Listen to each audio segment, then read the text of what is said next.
I have poured drinks on this station for 40 of your Earth years, and in that time I have learned to read a room the way some of your kind read weather. You learn the small signs. The way conversation drops half a register when something dangerous walks in. The way bodies turn just slightly, the way a field of grass turns toward wind. I am Oodle. I am of the Loss, and we are not a brave people. We are a careful people. We survive by noticing things early and saying nothing about them. So when I tell you that I noticed the woman before I noticed the warship, understand that this was unusual. Understand that something about her made my old careful instincts sit up and pay attention, and I did not yet know why. The station is called Corable Drift.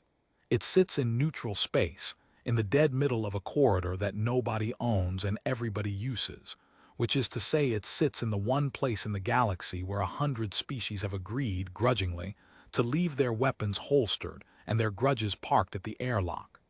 There is no law here that anyone enforces. There is only the understanding. You do not start something on the drift, because if you start something on the drift, then the drift is not neutral anymore, and then where does anyone go? That was the whole arrangement. It held for a long time. It held because everyone was a little afraid of what would happen if it didn't. My bar is on the third ring, the slow ring, the one that turns gently enough that the drinks do not slosh. I keep it dim.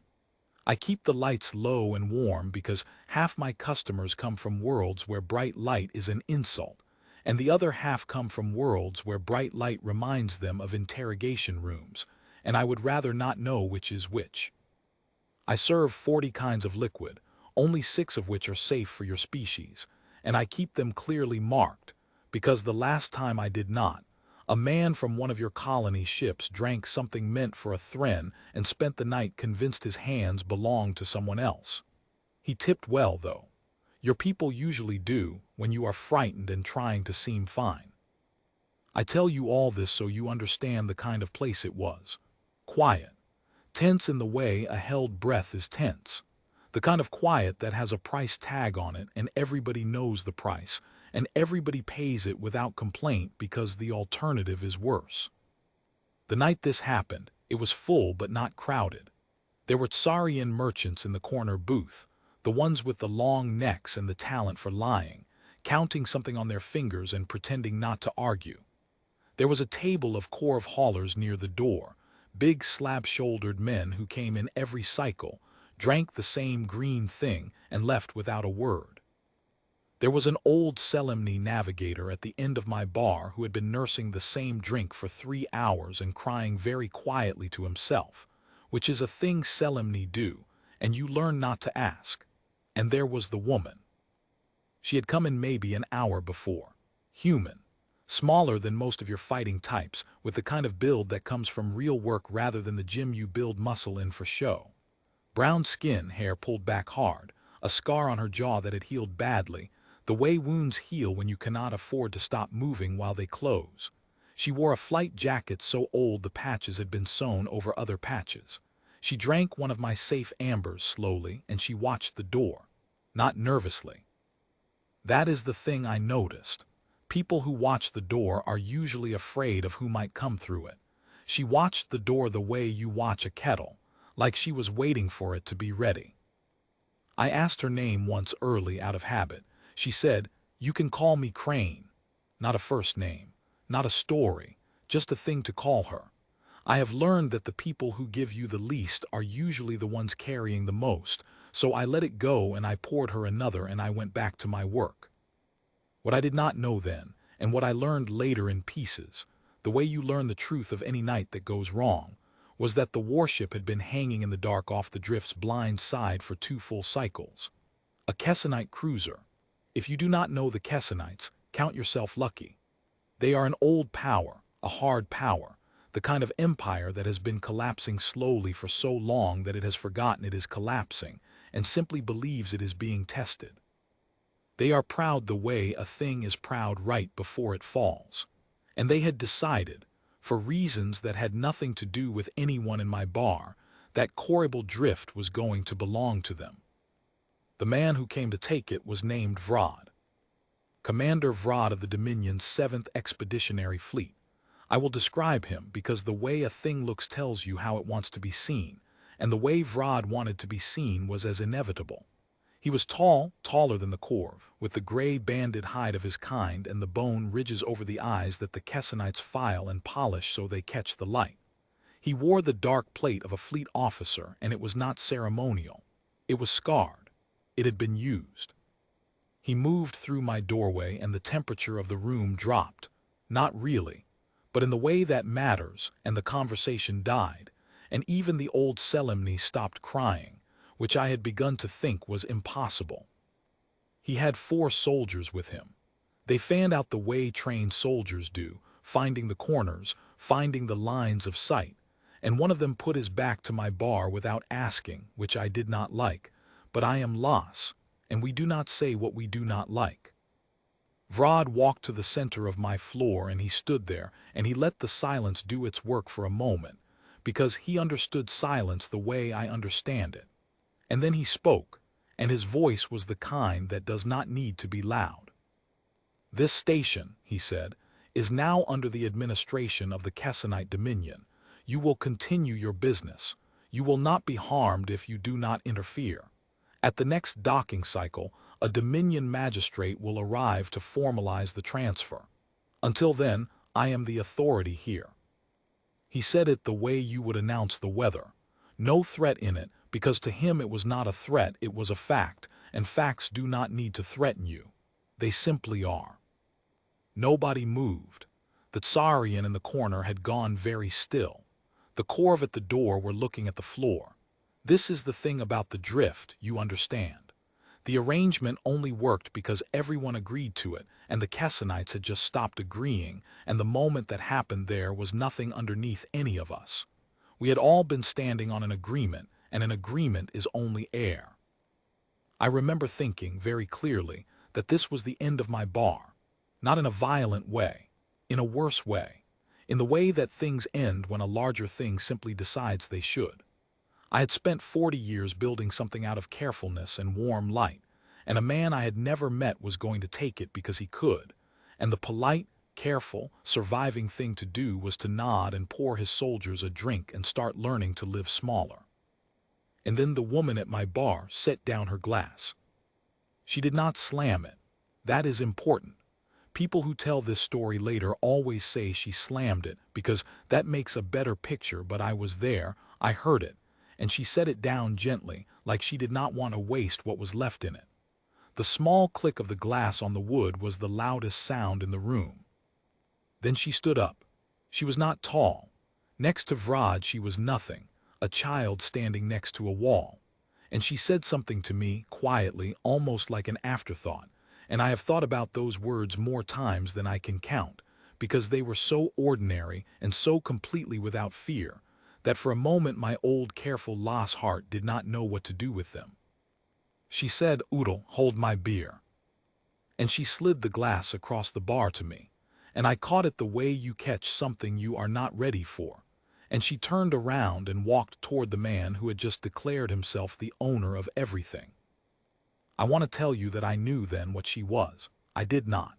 I thought she was drunk or suicidal or one of those humans who do not understand danger because their species evolved on a world that tried to kill them every single day, so that to a human, danger is not a special event. It is simply Tuesday. I have heard your people explain this about yourselves. You do not say it as a boast. You say it the way you might mention you are tired.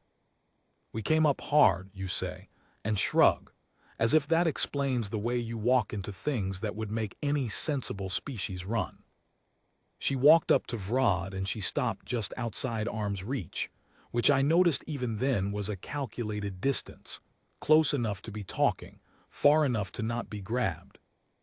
And she looked up at him with an expression I can only describe as mild interest, as if she had found him in a catalog and was deciding whether the picture matched the product. "7th Expeditionary Fleet," she said. "You're a long way from the Veil, Commander." Something moved in Vrod's face. Not much. The Kessonites do not show much. But I have watched faces for 40 years and I saw it. He had not expected to be known. He had expected to be a force, an announcement, a weather front, and instead a small human in a patched jacket had named his fleet and his origin like she was reading his mail. "You know me," he said. It was not a question and it was not a welcome. "I know your fleet," she said. "I know it's supposed to be at the Sarn picket. I know it isn't because you're here. And I know that means somebody back home thinks this little station is worth pulling a cruiser off a contested border for, which is interesting, Commander, because there is nothing here." She tipped her head at the room, at the merchants and the haulers and the crying navigator and me. "Look at it. It's a bar and a fuel depot and a place for tired people to sleep. So either your Dominion has gotten very stupid, or you're not really here for the station. Now, I need you to understand what was happening in that moment, because it is the whole of what came after, and if you miss it, you will miss everything. In any standoff between species, there is a thing being decided beneath the words. The words are about the station. The thing being decided is about who gets to define what is real. Vrod had walked in and defined reality. The Dominion owns this. I am the authority. These are facts. And the woman, by knowing his fleet, by nomming what should be secret, had quietly picked up his reality and turned it over in her hands and said, "This doesn't add up." She had not threatened him. She had done something far more dangerous to a man like Vrod. She had treated him as a problem to be understood rather than a power to be feared. His soldiers had shifted. The one at my bar had his hand near his weapon, and Vrod, to his credit or his arrogance, raised one hand a few degrees and they went still. He wanted to hear this. Pride wants to be understood almost as much as it wants to be obeyed. "And what," he said, "do you believe I am here for?" "I think," she said, "you're here because the Sarn picket is about to break, and when it breaks, the Dominion needs a fallback position, a place to pull its damaged ships and regroup, somewhere quiet, off the main lanes that nobody's watching." She gestured at the floor again. "Somewhere like a bar and a fuel depot in the middle of nowhere. You're not annexing us, Commander. You're building a bolt hole. You're losing the war at Sarn and you came here to set up the place you're going to run to." The room had gone past silent into something underneath silent. Because if it was true, then Vrod was not strong. He was desperate. And there is no creature in the galaxy more dangerous than a proud thing caught being weak. And there is also no creature easier to undo if you know exactly where the weakness is and you are not afraid to put your thumb on it. I was still holding her beer. My hand had gone numb around the glass. I remember the old Selimni at the end of the bar had turned fully around now, tears drying on his face, watching like the rest of us because we had all understood at the same moment that we were not watching a robbery. We were watching a fight, a real one. Just not the kind with weapons. Not yet. Vrod looked at her for a long time, and when he spoke again his voice had changed, very slightly, the way a man's voice changes when he has decided that the conversation he is having is more serious than the one he came to have. "You are not afraid her pilot," he said. "No," she agreed. "What are you?" And she smiled then. It was a small smile, and there was something almost kind in it, which was the most frightening part, because you do not smile kindly at someone you are about to argue with. You smile kindly at someone you have already beaten and you are sorry for it.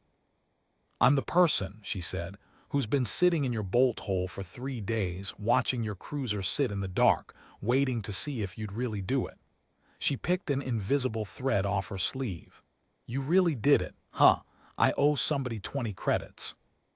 The one thing I had learned in 40 years behind a bar, the one thing I would have bet my life on, was that you cannot win against a warship by talking. The warship is the end of every argument. It is the period at the end of every sentence. I believed that the way I believed in the turning of the ring under my feet.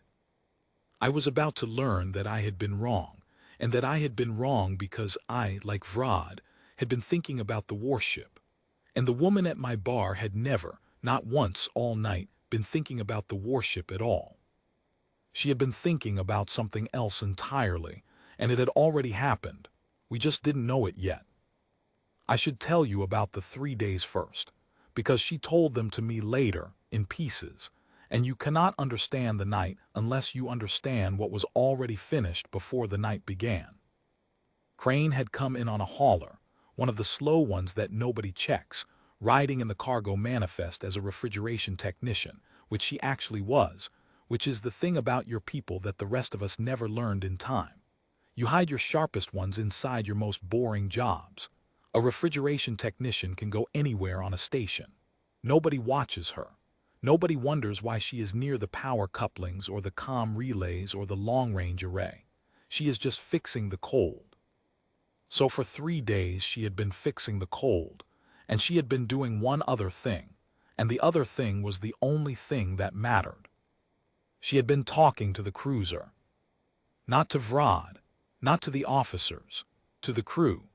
The ones nobody talks to, the ones who do the work and take the losses and get told by men like Vrod that their deaths at the Sarn picket would be remembered, which is a thing the powerful say to the people they are spending, and which fools no one who has been spent before. Here is what she understood that Vrod did not. A warship is not a weapon. A warship is a building full of frightened people who have agreed for the moment to point themselves in the same direction. The guns are real, the armor is real, but the agreement is the only thing that makes any of it work, and an agreement is only air. She had told me that herself later, almost the same words I had been thinking in the bar. The drift held because everyone agreed to it. The cruiser held the same way. And a thing that holds by agreement can come apart the instant someone offers a better one. So she had spent 3 days on a low-band channel that the officers did not monitor because no one of importance was supposed to be using it, talking to a junior systems officer named Tech. A Kessenite, yes, but a young one, 3 rotations out from the academy, who had watched the Sarn picket eat his year mates one by one, and had begun to understand the arithmetic of what his dominion was doing. The arithmetic was simple. The Empire was dying, and it had decided to die slowly, and it intended to use every last one of them as fuel for the slow dying, and there would be no remembering, because the ones who do the remembering were dying too. Crane had not promised Tech a revolution. She was too smart for that. People do not risk their lives for a revolution. She had promised him something much smaller and much more powerful. She had promised him a door, a way out, for him and for anyone aboard who wanted to walk through it. A neutral world far from the veil that took refugees and asked no questions, and a ship of their own to get therein if they could find one. And there was a ship right there, wasn't there? There was a whole cruiser. And the only thing standing between that crew and the door was a handful of officers who believed the crew would never dare. This is the thing your people understand about power that the old empires forgot. Power is not the gun. Power is the belief that the gun will be used the way the owner intends. Take away the belief, and the gun is just a heavy thing a frightened person is holding. So while Vrod was standing in the center of my bar, telling 40 years of my careful work that it now belonged to him, his cruiser, hanging in the dark off the blind side of the drift, was no longer his. It had stopped being his somewhere in the second day, when Tech had quietly counted the names of the willing and found that the willing were the majority. It had finished stopping being his that very evening, an hour before Vrod ever walked through my door, when the last loyal officer aboard had been locked, without violence, without a single shot, into the wardroom along with the 2 who would not choose. They were not harmed. Crane had been very specific about that, and I believe it mattered to her, the not harming, more than she let on. The cruiser had simply, gently, changed hands, and then it had waited, because Crane had wanted Vrod off the ship. She had wanted him down here in the warm light making his announcement, so that when the moment came, he would have nothing under his feet at all. I knew none of this, standing behind my bar with her beer going warm in my numb hand. I only knew that she was smiling at a warship commander like she felt sorry for him, and that he had begun, very slowly, to understand that something was wrong, and that the something was not in front of him. "You owe somebody 20 credits, Vrod repeated. He said it flatly, testing the words, the way you test a floor you suspect is rotten. "I bet a friend you wouldn't actually land," Crane said. That you'd hang in the dark and posture and never commit, people like you usually don't. You like the threat better than the act because the threat can't lose and the act can. She shrugged, and it was a very human shrug, loose and unbothered. But you committed, so, 20 credits, worth it honestly. One of his soldiers, the one by my bar, spoke for the first time. His voice was tight. "Commander, we should secure the human and withdraw to the ship." And there it was, the first crack, not in Vrod, in the soldier. The soldier had felt the wrongness before his commander would let himself feel it, the way the body knows it is sick before the mind agrees to it. Withdraw to the ship. The ship was the answer to everything. The ship was the period at the end of the sentence. When the conversation got strange, you went back to the ship, where the strangeness could not follow because the ship had the guns and the guns ended all conversations. Crane looked at the soldier, and then she looked back at Vrod, and she said the thing. The thing this whole story is named for.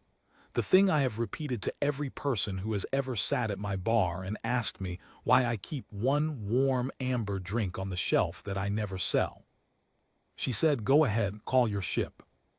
The room did not breathe.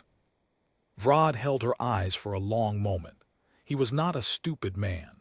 Stupid men do not command fleets, not even dying ones. He understood that she wanted him to call the ship, and that wanting something to happen is usually a reason not to do it.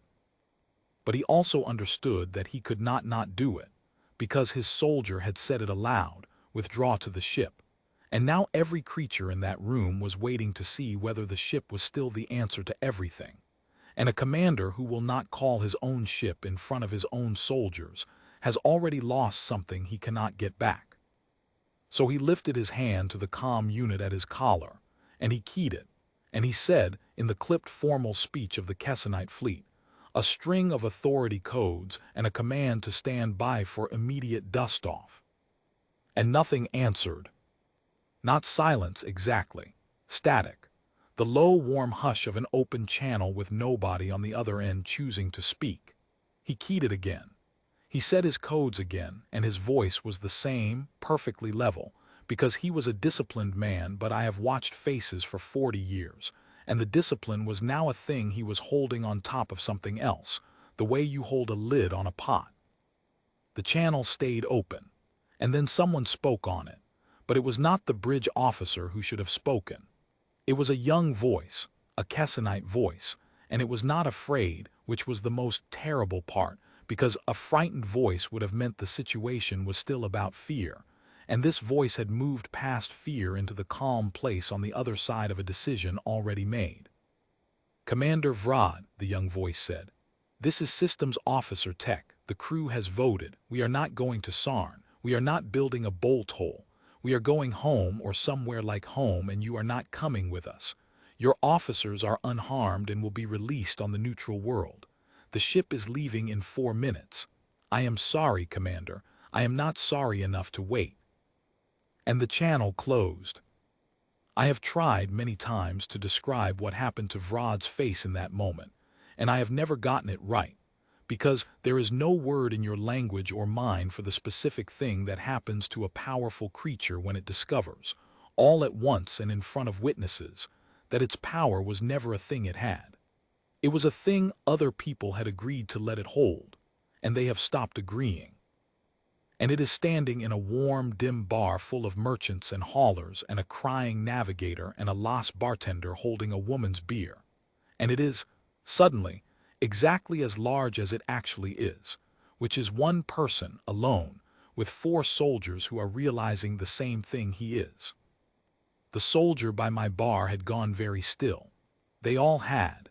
Because withdraw to the ship was the plan, withdraw to the ship was always the plan, and there was no ship anymore. There was just the 4 of them and their commander and a port full of people who, a moment ago, had been afraid of them, and who were, second by second, getting over it. This is the part I think about most, not the cleverness.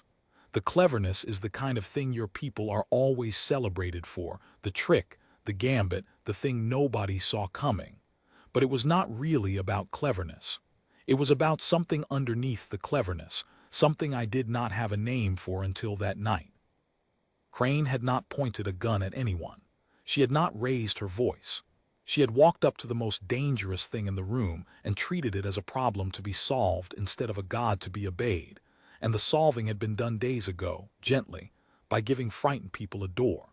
She had won without firing because she had understood, in a way the dying empire could not, that you do not beat a thing like Vrod by being stronger than it. You beat it by being right about what it actually is. And what it actually was a man who had mistaken the agreement of the desperate for the loyalty of the free. Vrod lowered his hand from his collar very slowly. The static was gone now. The channel had closed for good.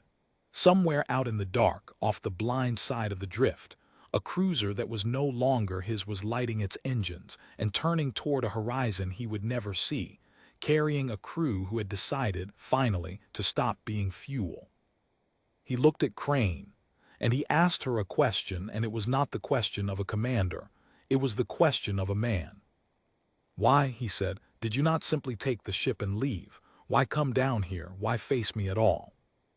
And Crane was quiet for a moment, and the kindness came back into her face, that terrible kindness, and she. "Why did you not simply take the ship and leave?" he had asked. And the kindness came back into her face, and she answered him. "'Cause if I'd just taken the ship and gone," she said, "you'd have told yourself a story. You'd have said you were betrayed, that it was sabotage, treachery, some failure of discipline you'd fix next time. You'd have gone back to whatever's left of your dominion, and you'd have made them tighten the screws, watch the crews harder, kill the ones who looked tired, and the whole machine would have kept grinding people up, just a little more carefully." She shook her head slowly. "I didn't come down here to beat you, Commander. I came down here so you'd have to watch. So you'd be standing right here with nothing under your feet when your own people chose a door over you. I wanted you to understand that they didn't fail you. You failed them, and you can't sabotage your way out of that."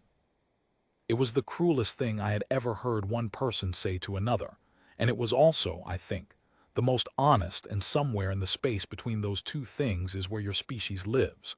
You will go out of your way, sometimes, not to wound a creature but to make it see. As if seeing were a kind of mercy. As if you believed, deep down, that even a thing like Vrod might be saved by being made to look at the truth, and that not giving it the chance would be the real unkindness. He did not answer. There was no answer. The 4 soldiers were looking at him, and then they were looking at each other, and I watched the agreement that held them together come apart in real time, the way I had watched it hold the cruiser and then let it go. One of them, the one by my bar, set his weapon down on the wood very deliberately and stepped back from it and looked at Crane. "The neutral world," he said, "that you offered them, does the offer," he started again, "is it only for the crew?"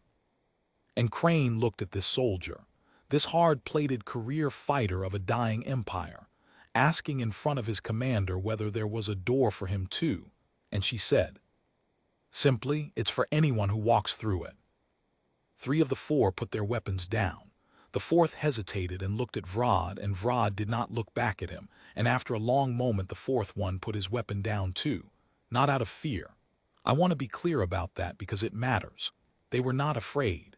They had simply, all at once, stopped agreeing, and there is nothing a commander can do about that. There is no order you can give that makes people start agreeing again once they have seen the door. So that was how my bar was not taken. Not with a battle, with a question on a low-band channel that the officers never thought to monitor, asked patiently over 3 days by a refrigeration technician, and answered by a frightened young Kessenite who decided he would rather be alive and a traitor than remembered and dead. The next docking cycle came and went, and no magistrate arrived, because there was no longer a ship to bring one, and the Dominion, dealing with whatever finally happened at the Sarn picket, never sent another. The drift stayed neutral. The arrangement held because an arrangement is only air, and air, it turns out, is enough, as long as everyone keeps agreeing to breathe it. Crane stayed 2 more days. She drank my safe ambers, and she talked, a little in pieces, the way I have given this story to you. She would not take credit for it. When the Tsarian merchants tried to thank her, she waved them off and looked uncomfortable, the way your people get when someone insists on seeing them clearly. She kept saying it wasn't her. It was Tech, she said.